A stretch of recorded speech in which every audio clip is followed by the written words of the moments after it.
update ng bayan. Maasahan anumang panahon.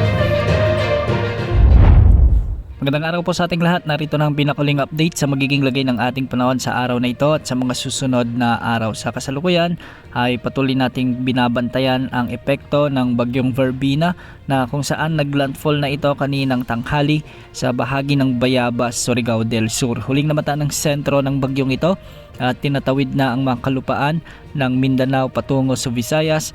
Sa bahagi ng Carmen, Surigao del Sur, taglay ang lakas ng hangin na umaabot sa 45 km per hour malapit sa gitna at pagbugsong umaabot sa 75 km per hour. Sa ngayon, kumikilos ito ng pakanluran, hilagang kanluran sa bilis na 30 km per hour. Dahil sa patuloy na pagdaan ng bagyong ito sa mga kalupaan, patuloy ring nakataas ang Tropical Cyclone Wind Signal number 1 sa maraming lugar sa Visayas at sa ilang bahagi ng Mimaropa at sa northern portion ng Mindanao. Base sa latest forecast track ng Pag-asa ay magpapatuloy ang pagkilos nito ng pahilagang kanluran at sa mga susunod na oras ay posibleng tawirin naman ng bagyo ang southern portion ng Leyte. Posible ring daanan nito ang northern portion ng Bohol.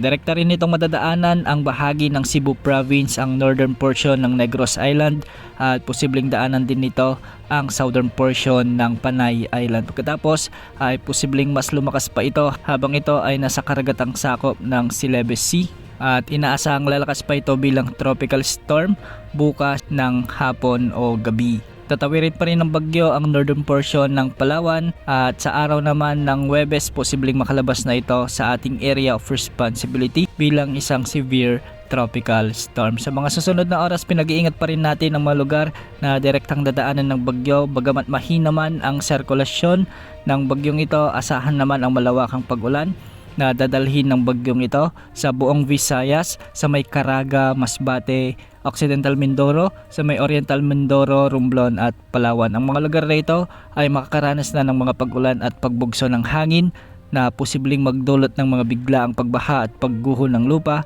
lalo na kung may mga umiiral na katamtaman at minsan hanggang sa matitinding pagbuhos ng ulan. Samantala, sa nalalabing bahagi naman ng Bicol Region at nalalabing bahagi ng Mindanao, asahan naman ang maulap na kalangitan na may mga kalat-kalat na pagulan at pagkidlat pagkulog.